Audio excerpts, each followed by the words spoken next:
aminareo rehetra ny riavana ny fahasoavany Jesoa Kristy tompontsika. Amen.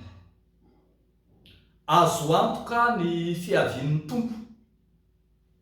Azo antoka ny fiavian'ny tompo. Zany no misongadina amin'ny nofinainantsika anio.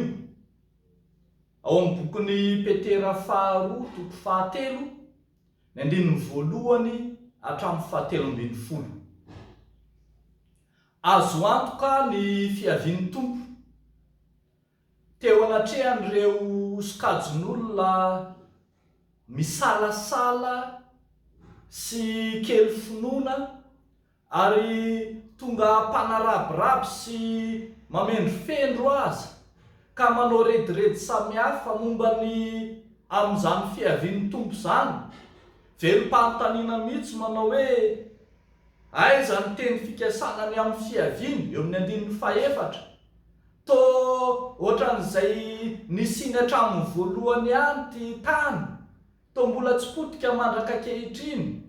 Efa ela ny nandrenesana fa ho avy ny tompo kanefa aiza kory izay ho avy eo. Eo anatrehan'izany fahakelezan'ny finoana samihafa izany dia taratasy fahandroa amin'izao no nosoratan'ny apôstôly Petera ilazana amin'ny fa azo antoka io fiavian'ny tompo io. Azo antoka ny fiavian'ny tompo. Ambaran'i Petera fa tsy mba sokajin'olona mpanao rediredy samihafa na manaraka ny anganongano noforon'ny hafetsen'ny saina izy. Ny amin'ny toko voalohany ihany no ahitantsika an'izany. Fa milaza marina kosa izay hitany, izay reny, izay fijoroana vavolombelona taona araka izay nifanenany tamin'ny tompo marina. Dia miezaka manazava amin'ny tohan-kevitra samihafa ny apôstôly Petera mampita amintsika ankehitriny fa azo antoka io fiavian'ny tompo io. Ambara amin'izany fa ity tany ity dia tany voaforon'Andriamanitra, ka izy ilay mpamorona no manam-pahefana amin'izay noforonony. Ambara eto fa mihoatra lavitra noho izay naharavan'ny tany tamin'ny andron'ny safodrano, tamin'ny andron'ny Noa, no abean'ny faharavana rehefa tonga izany farany izany. Raha azo lazaina dia hoe afaka mampiasa ny singa rehetra aza Andriamanitra ahatongavan'izany, na rano, na afo, na rivotra, eny mampiasa ny fomba tsy takatry ny saina, lay tompo mpamorona izay manam-pahefana amin'izay noforonony. Etsakilan'izay dia ambara sy azavain'ny Petera fa satria Andriamanitra tsy poa Andriamanitra, dia izy Andriamanitra no tompon'ny fotoana izay ahatongavany izany. Eto dia ambara eto fa Andriamanitra tsy mahela ny teny fikasana izy. Ny hevitrany teny izany dia ny hoe mbola Andriamanitra be faminram-po izy, mbola Andriamanitra miala nenina izy mba hahatonga ny olona hizotra ho amin'ny fibebahana, andray ny famonjena raha tonga ny andron'ny fandravana. Tsy fohin'izy Andriamanitra ho very mantsy ny olona, ka mahary-po amin'ny olona izy, manome fotoam-pibebahana, fotoana ialan'ny olona amin'ny faratsiny, ny amin'ny andro, ny amin'ny fotoana, ny amin'ny endrika isehon'ny fahatongavany faraandro, dia anjaran'Andriamanitra madiodio zany, ary fanapahan-kevitra izy Andriamanitra madiodio. raha toa ka iarahany miasa amin'ny zanak'olombelona ny ahatongavany farany, dia foana raha teo ny mahandriamanitra azy.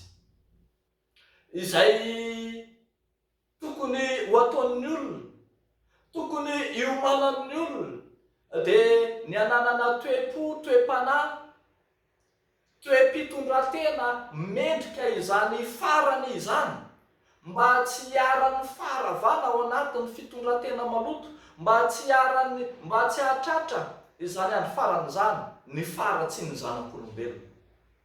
Ny fiara-miasa azon'ny zanak'olombelona atao, ny fiara-miasa azon'ny mino atao ahatongavany izany farany izany aingana, dia ny fitoerana amin'ny fahamarinan'Andriamanitra sy ny fitoriana arak'izay azo atao ny filazany tsara ny fahamarinana. Satria raha tsy voatory amin'ny olombelona rehetra ny filazany tsara, tsy ho tonga ny farany. Revako malala ao amin'ny Tompo, mampiseho amintsika ny tenin'Andriamanitra fa tsy maintsy ho tonga ny farany. Ny fotoanany an'Andriamanitra izany, ny endrika isehony an'Andriamanitra izany, fa ny angatahan'ny Tompo amintsika kosa dia ny ananantsika fo mibebaka, toe-po, toe-panahy mendrika an'Andriamanitra, sahaza izany amin'ny farany izany. Antso efa nataon'i Jesosy Kristy raha teo izany, izay nilazany fa mibeba fa efa akaiky ny fanjakan'Andriamanitra, mitandrema, miambeno, fa tsy fantatrareo ny andro evian'ny zanak'olona hoy Jesosy Kristy. Nao ary havako, manomboka amin'izao vanim-potoanany karemy izao, karemy tsy handalo fotsiny amintsika, fa hiovatsika sy hanatonatsika marina amin'ny Kristy, mba hahatonga antsika voalohany ho mendrika ho raisina, ho mendrika ho vonjena amin'ny fahatongavana izany andro farany izany. Fa ny faharoa dia ny hahatonga an'izany andro farany izany hitoetra aingana, araka izay ambara eto manao hoe mampanantena no mampahafaingana ny hiavin'ny andron'ny Tompo, hoy ny andininy faharoa ambin'ny folo. Eo n'Andriamanitra ireriany ny voninahitra. Amen. Ivavaka isika.